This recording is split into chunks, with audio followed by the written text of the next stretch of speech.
If I told you the reason you're still single, it is not because God has forgotten about you, but because you're still preparing for a man God never sent you. Would you believe me? Ruth did not pray herself into marriage. Ruth didn't chase a man down. She positioned herself in obedience, and God let the right man find her while she was minding her own business. So, why is it that so many women today sit paralyzed waiting for a husband, yet doing nothing to prepare their own destiny?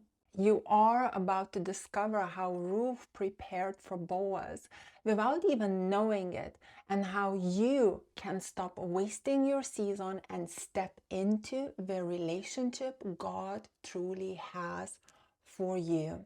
This might not be what you want to hear, but it's exactly what you need. So let's get into it. Number one, you are preparing for attention, not for assignment. Ruth didn't show up in the fields wearing her best makeup, taking selfies, hoping Boaz would slide into her DMs. She was working. In Ruth 2:2, she says, "Let me go to the fields and pick up the leftover grain behind anyone in whose eyes I find favor." Her focus wasn't who's watching me. Her focus was, what's my assignment today? Too many women today are preparing to get attention, not preparing to fulfill their God-given purpose. Attention feels good, but it's fleeting. Assignment builds legacy. A godly man doesn't just notice a pretty face, he notices a purpose-driven life. Sis, if you want a Boaz, you better start showing up where favor flows, not where followers gather. Number two, Ruth was not looking for Boaz. She was looking for food. Ruth wasn't looking for Boaz. She wasn't dreaming about meeting a rich, handsome landowner. She was hungry. She needed food to survive. Ruth 2:3 says, "So she went out, entered a field, and began to glean behind the harvesters." She was looking for provision, not for a proposal. Boaz found her while she was simply being faithful in the field. Sometimes the reason you are frustrated is because you are looking for a man instead of trusting God to let the right man find you when you're in the middle of your assignment. The best love stories happen when you're busy living your purpose, not chasing a romance. Number three, you expect a Boaz, but act like a Moabite. Ruth was from Moab, a nation known for idolatry and immorality. But Ruth didn't cling to the old life. She left it fully. She walked away from it. She ran away from it. Ruth 1:16 says, "Your people will be my people, and your God will be my God." Some of you are asking God to send you a Boaz while you're still practicing Moabite habits. You can't expect a covenant man while entertaining a counterfeit relationships. Ruth made a clean break. No DM games, no late night soul ties, no half in, half out Christianity. She became a woman a Boaz could recognize because she had already decided to walk a different path. Number four, you want godly pursuit but settle for the worldly patterns? Boaz didn't ghost Ruth. Boaz didn't breadcrumb Ruth. A godly man makes his intentions clear.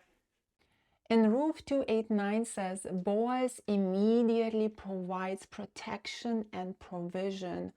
No bloody games. But how often do women ignore godly pursuit because it doesn't come packaged in the excitement of toxicity we are so used to? If you say you want a godly man, you must also be ready to recognize and respect the godly way he approaches you.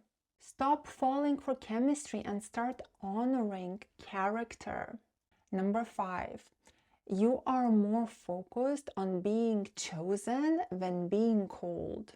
Ruth didn't dress herself up every morning thinking, am I pretty enough to get picked today? She lived as if she already chosen, because in God's eyes, she was. Matthew 22:14 says, many are called, but few are chosen. You are already chosen, daughter, chosen to bear fruit, chosen to carry glory, chosen to walk worthy. When you live from calling, not craving, you shift the atmosphere around you. Men can sense the difference between a woman who needs validation and a woman who knows she's valuable. So, before we dive into the next point, just real quick, if you're serious about growing, healing, and getting real answers for your dating and relationship life, I want to personally invite you to my private High Value Women's School. It's a confidential, members-only group where I answer your questions every single day, and you get the support of an incredible sisterhood of women who are on the same journey you are. Plus, you can join risk-free. Your first 7 days are completely free, so go and check it out. The link will be in the description below. I can't wait to see you inside. Number 6, you pray for a Boaz, but prepare for a bare minimum. Let's be real, prayer is powerful. But prayer without preparation is procrastination disguised as spirituality. James 2:17 says it clearly, faith without works is dead. Ruth didn't sit around fasting herself into despair. She moved, she worked, she showed up even when she had no promises, no ring, no man offering security. Some of you are praying, Lord, send me my Boaz, but you're preparing for a bare minimum man. You compromise your standards when you're lonely. You flirt with boys who have no vision. You tolerate inconsistency because you're afraid of being alone. You think it's worse than being dishonored. Ladies, stop it. A bare minimum man will steal years of your life. A Boaz type man is looking for a woman who is already living a life of dignity and excellence, not desperation. Prepare your life to match your prayers. Number 7, you have not fully healed. Listen, Ruth was a widow. She buried dreams. She thought she would never rise again. But yet, when she showed up in Boaz's field, she wasn't carrying bitterness like a badge of honor. She carried humility, gratitude, and hope. Ruth 2:10 says she bowed with her face to the ground when Boaz showed her kindness. Humility was her fragrance, not trauma. Some of you want new love, but you're still bleeding out emotionally from the old ones. Every time a man tries to get close, you snap. Every time someone shows genuine interest, you assume it's a trick. Healing doesn't mean you forget what happened. It means you don't make your trauma your identity. Whole women attract whole love. Ruth allowed herself to heal enough to hope again. And because of that, she could recognize Boaz without sabotaging it. How many of you ladies sabotage good relationships, good men, because of your traumas? Think about it. Number 8, you're afraid to be seen. Ruth didn't hide in the back of the fields. She didn't tell Naomi, oh, I'm too scared to put myself out there. She showed up. She worked openly and stayed in the presence of others who could see her faithfulness. Matthew 5:14 says, you are the light of the world. A city set on a hill cannot be hidden. But some of you are hiding. You're hiding your gifts. You're hiding your beauty. You're hiding your calling because you're afraid you will be rejected and misunderstood or overlooked. Listen to me. Hiding won't protect you. It will isolate you. Godly love doesn't find you when you're invisible. Boaz didn't find Ruth because she had the best Instagram photos, the most followers. He found her because she was present in her assignment. Stop waiting until you feel 100% confident to show up. Courage doesn't come first. Obedience does. If God gave you light, it's meant to be seen. Number 9, you expect a godly man without godly standards. Let's talk about standards for a second. Real standards. It's very easy to say, I want a man who loves God. But if you're living without standards yourself, how will you even recognize him? Hebrews 10:25 commands us, do not neglect to meet together, as is the habit of some, but encouraging one another. Go to church. Ruth was connected to Naomi, her spiritual mentor. She didn't walk her faith journey alone. You can't grow in isolation and expect healthy relationships to magically appear. You should be rooted in a community, perhaps in a church community, serving, giving, learning, worshiping.